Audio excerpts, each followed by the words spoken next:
Hello and welcome learners. आज हम class 10th का पॉलिटिकल साइंस में इलेक्टोरल पॉलिटिक्स चैप्टर की समरी और फिर उसका माइंड मैप डिस्कस करेंगे। स्टार्ट करते हैं समरी से। फर्स्ट पॉइंट में बताया गया इलेक्शन क्या होते हैं। What is election? The mechanism by which people can choose. एक ऐसा प्रोसेस, एक ऐसा मैकेनिज्म जिससे जो लोग हैं, सिटीजन्स हैं, वो अपने रिप्रेजेंटेटिव रेगुलर इंटरवल्स पर चुनते हैं। समय समय पर अपने प्रतिनिधियों को, अपने रिप्रेजेंटेटिव्स को उन्हें चूज करने का, चुनने का मौका मिलता है। इस पूरे मैकेनिज्म को हम इलेक्शन कहते हैं। In election the voters can choose.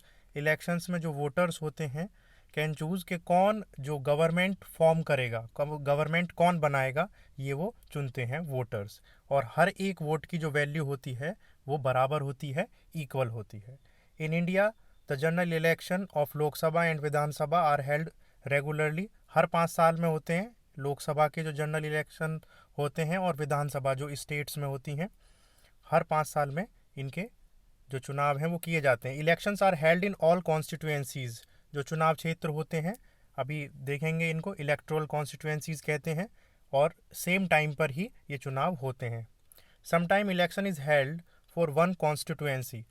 कई बार ऐसा होता है कोई एक या एक से ज़्यादा कॉन्स्टिट्यूएंसी किसी की डेथ की वजह से या फिर किसी ने रिज़ाइन कर दिया है उसकी वजह से खाली हो जाती हैं, एक या उससे ज़्यादा कुछ सीटें, तो उन पर बाई इलेक्शन किए जाते हैं। अगर ऐसी किसी सीट पर जो डेथ या रेजिग्नेशन की वजह से खाली हुई या वेकेंट हुई है, तो उसको भरने के लिए जो इलेक्शन किए जाते हैं उनको बाई इलेक्शन कहते हैं। और नहीं तो जो लोकसभा के जो इलेक्शन है पूरे देश में होते हैं उनको हम जनरल इलेक्शंस कहते हैं।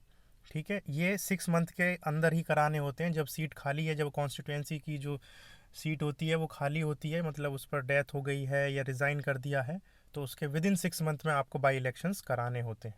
In India an area based system of representation. Electoral constituencies क्या होती हैं? चुनाव कराने के लिए हमारी कंट्री में जो एरिया को बांटा गया है, डिवाइड किया गया है अलग अलग, किस पर्पज़ से? इलेक्शन के पर्पज़ से। ये जो डिफरेंट एरियाज हैं जो डिवाइड किए गए हैं, इनको हम कहते हैं electoral constituencies.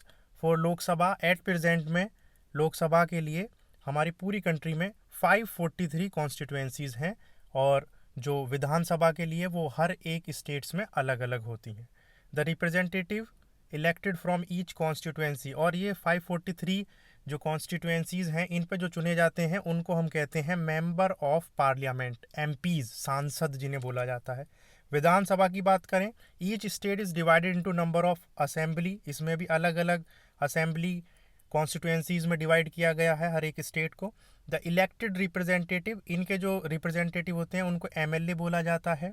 Member of legislative assembly. Next, each village.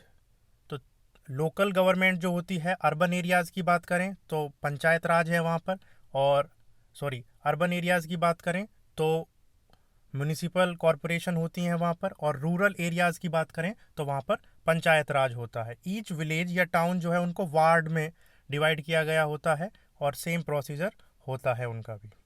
Uh special system, कुछ जो कॉन्स्टिट्यूएंसी हैं उनकी सीटें रिजर्व की गई हैं, किन के लिए? एससी के लिए और एसटीज़ के लिए। एक पूना पैक्ट हुआ था गांधी जी और अंबेडकर जी के बीच में, आपको पता होगा।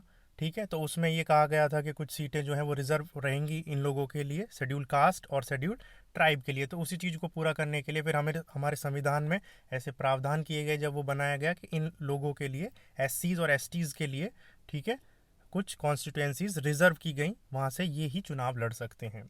हालांकि लोकल लेवल पर हम देखते हैं इनके अलावा ओबीसीज के लिए भी कुछ सीटें रिजर्व हैं। रूरल और अर्बन लोकल बॉडीज़ जो हैं हमारी, पंचायत और जो म्यूनिसिपल कॉरपोरेशंस हैं, और वोमेंस के लिए भी कुछ रिजर्वेशन लोकल गवर्नमेंट के लेवल पर देखने को मिलता है। Next point, in democratic election the list of people. अच्छा, वोटर्स लिस्ट जो होती है उसका ऑफिशियल नेम होता है इलेक्टोरल रोल, जिसमें पूरे जितने भी एक पूरे एरिया के, एक क्षेत्र के वोटर्स का नाम होता है, इसको कहते हैं वोटर्स लिस्ट या फिर इलेक्टोरल रोल। और इसको टाइम टू टाइम अपडेट करते हैं। मान लीजिए किसी की डेथ हो गई है तो उनका नाम वहाँ से हटेगा, या किसी ने अपनी कॉन्स्टिट्यूंसी में वो मूव कर गए हैं तो वहाँ से हट के दूसरी जगह शिफ्ट हो जाएंगे। कुछ नए वोटर्स जुड़ेंगे जो 18 ईयर्स के हो गए होंगे नए वोटर्स, तो उनका नाम भी इसमें अपडेट होता है। In our country all the citizens aged 18 year या उससे ज़्यादा के जो हैं उनको वोट डालने का अधिकार मिल जाता है। ठीक है, चाहे उनकी कास्ट कुछ भी हो, रिलीजन कुछ भी हो, कोई भी जाति हो, कोई भी धर्म हो, कोई भी उनका जेंडर हो, इस बात से कोई फ़र्क नहीं पड़ता। ठीक है, 18 और 18 से ज़्यादा और भारत देश के नागरिक होना, बस आप यही दो शर्तें हैं जो होनी चाहिए और आप फिर यहाँ पर वोट डालने के लिए एलिजिबल माने जाएंगे। इसी को कहते हैं यूनिवर्सल अडल्ट फ्रेंचाइजी। 18 ईयर्स या उससे ज़्यादा और हर एक वोट की जो वैल्यू है वो इक्वल होगी। A new system of election photo identity card EPIC. EPIC तो ये आईडी कार्ड होता है, मतदाता पहचान पत्र जिसे कहते हैं। ठीक है, तो इसे वोट डालने के लिए आपकी जगह कोई और ना चला जाए तो ये भी ले जाया जाता है। हालांकि इसके अलावा अब आधार कार्ड भी ले जा सकते हैं आप, और कोई भी एक पहचान पत्र, ड्राइविंग लाइसेंस और ये सारी चीज़ें भी। हैज़ बीन, अभी गवर्नमेंट ने अपना एक इनिशिएटिव स्टार्ट किया है कि आप ऑनलाइन भी इसको डाउनलोड कर सकते हैं। Has been introduced, carry this card, जब वोट डालने जाते हैं तो इसको लेकर जाते हैं। Each political party has to agree, model code of conduct होते हैं कुछ जो इलेक्शन टाइम में लग जाते हैं और सबको ये एक set of rules and regulation, एक कोड ऑफ कंडक्ट होता है। ठीक है, चुनाव को अच्छे तरीके से कराने के लिए, free and fair elections conduct करने के लिए एक मॉडल कोड ऑफ कंडक्ट तैयार किया गया है और इलेक्शन टाइम पे लागू होता है। सबको इसको फॉलो करना होता है। इसमें इस तरीके की चीज़ें हैं जैसे आप गवर्नमेंट की जो मशीनरी है, एयरक्राफ्ट हैं, कार हैं, उनको आप यूज़ नहीं कर सकते। कोई बहुत बड़ी जो प्रोजेक्ट है, इनॉग्रेशन नहीं कर सकते, किसी रोड का उद्घाटन या ऐसी कुछ चीज़ें नहीं कर सकते। ये आता है मॉडल कोड ऑफ कंडक्ट में, इस तरह के कुछ रूल्स हैं। इनका अगर वायलेशन करेंगे तो जो इलेक्शन कमीशन है, ठीक है, वो आपका जो आपने भरा है पर्चा, ठीक है, या आप चुनाव लड़ रहे हैं तो उसको रद्द कर सकते हैं, रिजेक्ट कर सकते हैं। Voting is done through ballot paper से होती है अगर लोकल बॉडीज़ के इलेक्शंस को देखा जाए तो। लेकिन जो एमएलएज और एमपी विधानसभा के चुनाव, मतलब असेंबली इलेक्शंस होते हैं या लोकसभा के जनरल इलेक्शंस, वो ईवीएम के थ्रू होते हैं, इलेक्ट्रॉनिक वोटिंग मशीन। और अब इनके साथ एक और मशीन जोड़ी जाने लगी है पिछले इलेक्शंस से, वी पैट करके है। उसमें एक पर्ची शो होती है कुछ सेकंड्स के लिए कि आपका वोट सही जगह गया है, ये दिखाने के लिए। In our country election are conducted by an independent body है, election commission of India, ECI. और ये पूरी तरीके से इंडिपेंडेंट है और बहुत ही पावरफुल बॉडी है।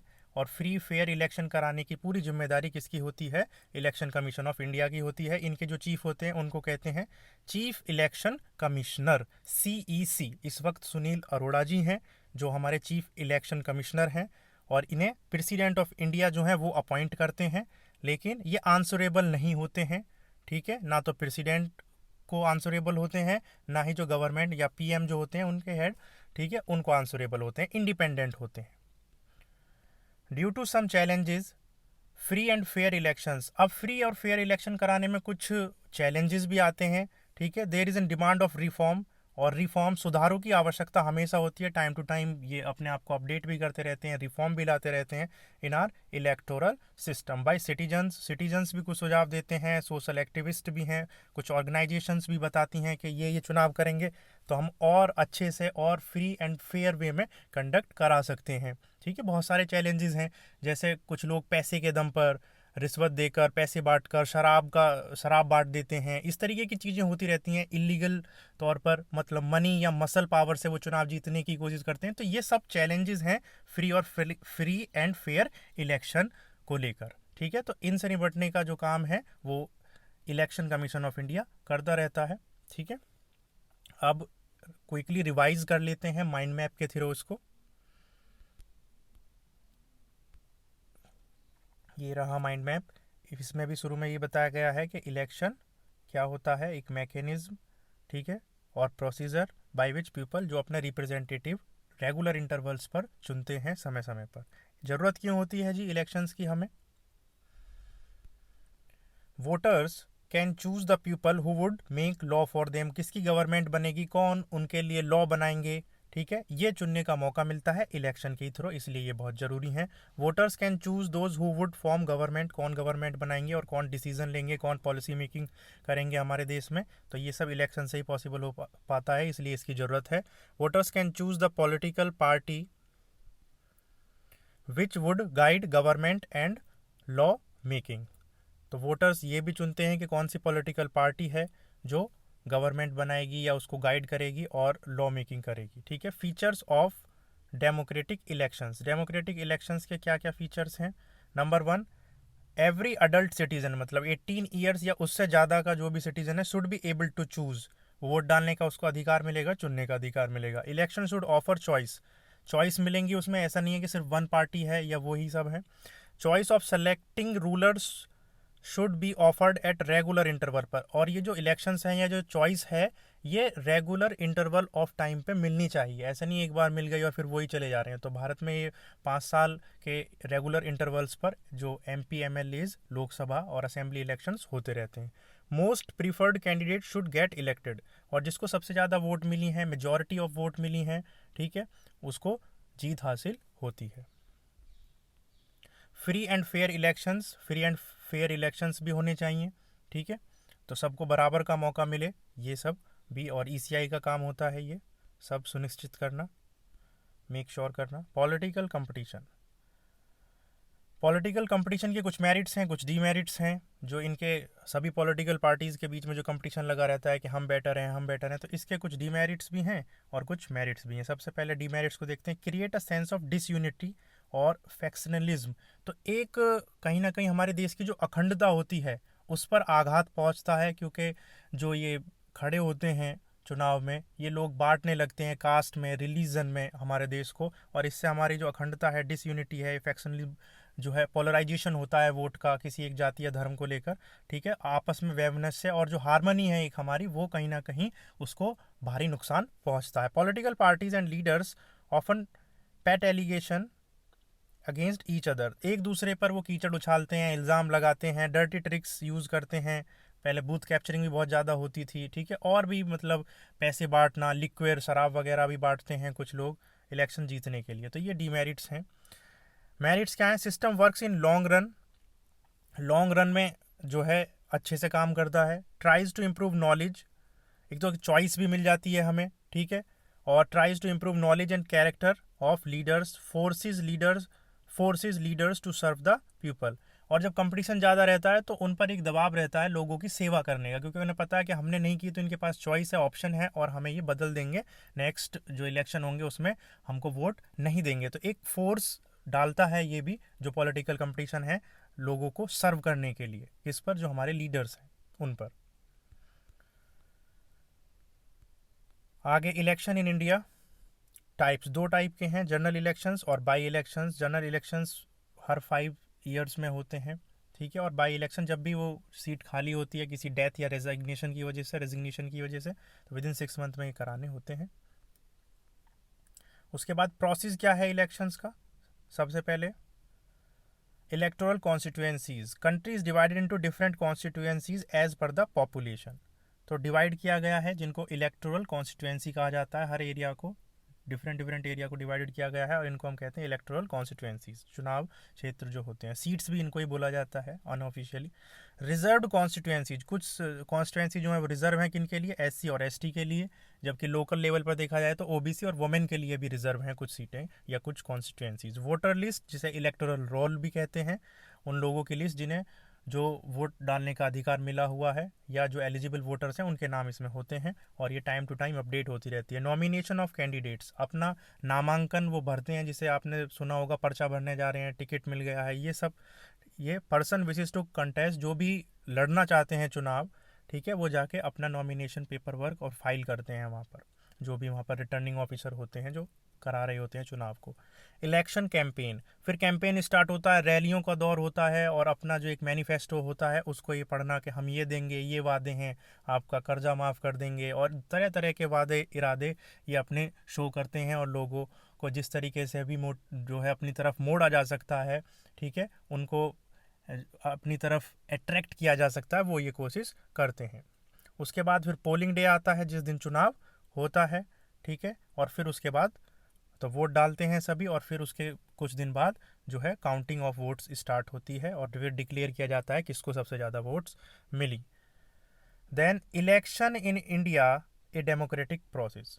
तो इंडिया में जो इलेक्शंस हैं वो एक पूरे डेमोक्रेटिक तरीके से होते हैं, क्यों होते हैं, आप ऐसा कैसे कह सकते हैं कि डेमोक्रेटिक हैं, तो हम बताते हैं। Number 1, independent. हमारी जो कंडक्ट कराती हैं इलेक्शन कमीशन ऑफ इंडिया, वो पूरी तरीके से इंडिपेंडेंट है। उसके चीफ इलेक्शन कमिश्नर हेड होते हैं, जो प्रेसिडेंट उनको करता है, लेकिन वो आंसरेबल नहीं होते हैं ना तो गवर्नमेंट को ना ही प्रेसिडेंट को, हालांकि अपॉइंट करते हैं उनको president of India. Election commission take decisions लेती हैं, कोड ऑफ कंडक्ट जो है वो लागू करती है, model code of conduct election time में, implement the code of conduct को इम्प्लीमेंट करती है, और अगर कोई उसको फॉलो नहीं कर रहा है तो उसको पनिश भी करती है। Government officers work under the, और जो भी ट्रांसफ़र हो रहा है या कुछ सारे के सारे जो गवर्नमेंट के ऑफिसर्स होते हैं वो इसके कंट्रोल में आ जाते हैं जब मॉडल कोड ऑफ कंडक्ट लागू होता है उस दौरान। पॉपुलर पार्टिसिपेशन, लोग बढ़ चढ़ कर इसमें हिस्सा लेते हैं, और इसी से ही पता लगता है कि इलेक्शंस फ्री एंड फेयर हैं। अगर वो फ्री एंड फेयर नहीं होंगे तो लोग में जो इलेक्शन है वो पॉपुलर नहीं होगा, वो वोट डालने नहीं जाएंगे। ठीक है, उन्हें पता है कि उनकी वोट से फ़र्क पड़ता है, और उनकी वोट जो है वो कहीं ना कहीं एक डिफरेंस क्रिएट करने की जो है कैपेबिलिटी रखती है, इसलिए वो जाते हैं ज़्यादा से ज़्यादा। पार्टिसिपेशन ऑफ पुअर, लोगों का, इलिटरेट या अंडर प्रिविलेज, जो गरीब हैं, जो अनपढ़ हैं, जो कहीं ना कहीं जो निचले स्तर पर हैं, ठीक है, और वो लोग ज़्यादा इसमें अपना पार्टिसिपेशन शो करते हैं, रिच से भी ज़्यादा। ठीक है, जो अमीर लोगों की अगर तुलना में देखा जाए तो। Attachment of common people in election is more, over the years people interest बढ़ रहा है, जो लोगों का वोटिंग टर्नआउट होता है, परसेंटेज होता है, वो आप देखेंगे तो इंक्रीज़ है, वो बहुत घट नहीं रहा है, या तो उतना ही रहता है या कुछ बढ़ जाता है कुछ percent. Acceptance of election outcome, और जो भी आता है आउटकम, जो भी रिजल्ट आता है सब उसको एक्सेप्ट करते हैं। आपने देखा होगा हारने वाली जो पॉलिटिकल पार्टियां होती हैं वो भी कहते हैं कि जनता का जो फैसला है हमें हाथ जोड़कर मंजूर है, हम अपनी कमियों को जो है उन पर मंथन करेंगे, उन्हें सुधारेंगे, और फिर दोबारा से अगले चुनाव में लड़ेंगे। जो हारने वाले लोग हैं वो भी एक्सेप्ट करते हैं इन सारी चीज़ों को। तो ये एक्सेप्ट अगर कर रहे हैं तो ये भी दिखाता है कि जो इंडिया में इलेक्शंस है वो एक डेमोक्रेटिक प्रोसेस के थ्रू ही हो रहे हैं। About half of the sitting MP MLAs loss या लूज इलेक्शंस, तो वो भी हार जाते हैं जो पहले से बने हुए हैं। इसका मतलब कि कहीं ना कहीं बिल्कुल फ्री और फेयर तरीके से ही हो रहा है। Candidate with criminal background lose elections, जो क्रिमिनल बैकग्राउंड है वो हार जाते हैं अगर मसल पावर से हो, ठीक है, या पैसे के दम पर हो। तो बहुत रिच जो होते हैं वो भी हार जाते हैं, और जो जोर जबरदस्ती करते हैं, फोर्स का इस्तेमाल करते हैं, वो भी हारते हैं यहाँ पर चुनाव। तो इससे यही निकलता है कि अच्छे से चुनाव किए गए हैं। Elections outcomes are regarded as people's verdict, जनता का फैसला, पीपल वर्डिक्ट उसको माना जाता है, और सभी उसका सम्मान करते हैं, चाहे पॉलिटिकल पार्टियां हारने वाली हों या जीतने वाली हों। ठीक है, सभी उसको हाथ जोड़कर स्वीकार करते हैं। और लास्ट में कुछ चैलेंजेस के बारे में बताया गया है। क्या चैलेंजेस हैं? Free and fair election, no level playing field due to candidate from big political party, तो कुछ जो निर्दलीय या इंडिपेंडेंट खड़े होते हैं, ठीक है, वो कहीं ना कहीं अपने आप को कम पाते हैं जो बिग पॉलिटिकल पार्टी से जो लोग खड़े होते हैं उनकी तुलना में, क्योंकि उनके पास रिसोर्सेज ज़्यादा होते हैं। ठीक है, कई बार पैसा भी एक बहुत बड़ी अहमियत या एक इम्पोर्टेंट रोल प्ले कर देता है कहीं ना कहीं, 100% तो नहीं, लेकिन कहीं ना कहीं इन्फ्लुएंस और अफेक्ट तो करता ही है। पीपल विद क्रिमिनल बैकग्राउंड, कुछ जो क्रिमिनल बैकग्राउंड के लोग होते हैं वो समटाइम इजीली गेट टिकट, उन्हें आसानी से टिकट मिल जाता है इलेक्शंस के लिए। फैमिली डोमिनेशंस भी आपको बहुत जगह देखने को मिल जाएगी। कई सारी पॉलिटिकल पार्टीज़ ऐसी हैं जिनमें उनके फादर थे, फिर उनका बेटा ही बन गया, वही चुनाव लड़ रहे हैं। ठीक है, तो अलग अलग पॉलिटिकल पार्टियां हैं तो उनमें फैमिली डोमिनेशन भी देखने को मिलती है। तो ये भी फ्री एंड फेयर इलेक्शंस के लिए कहीं ना कहीं एक चैलेंज है बहुत बड़ा। Less choice to people due to similarity in policies of party, और जो पार्टीज़ हैं उनकी जो पॉलिसी हैं या उनके जो मैनिफेस्टो हैं वो कहीं ना कहीं एक जैसे ही आपको मिलेंगे, जिससे जो हमारी चॉइस है वो थोड़ी कम हो जाती है कि ये पार्टी कुछ नया थोड़ी कर रही है, ये तो वो भी कर रही थी, एक्स पार्टी भी, और वाई पार्टी भी वही चीज़ें कर रही है, थोड़ा सा शब्दों का अंतर है बस। तो ये चॉइस को भी लेस करता है, और ये एक चैलेंज है बहुत बड़ा। डिसएडवांटेज टू स्मॉल और इंडिपेंडेंट, जैसे मैं बता रहा था, जो निर्दलीय या बिना किसी पार्टी से खड़े होते हैं उनको इंडिपेंडेंट कैंडिडेट बोला जाता है। उनको एक बहुत बड़ी डिसएडवांटेज होती है क्योंकि उन्हें ग्राउंड लेवल से सारे काम करने होते हैं, जबकि किसी एक बड़ी पार्टी से कोई चेहरा खड़ा होता है तो पार्टी का नाम उसके लिए अपने आप एक इमेज बिल्ड करके रखता है ऑलरेडी, और लेकिन इंडिपेंडेंट्स को सब कुछ खुद ही करना होता है। ठीक है, तो ये पूरा का पूरा माइंड मैप था इलेक्टोरल पॉलिटिक्स से रिलेटेड। तो हमने रिवाइज कर लिया, इससे पहले हमने समरी देखी थी। ठीक है, थैंक यू।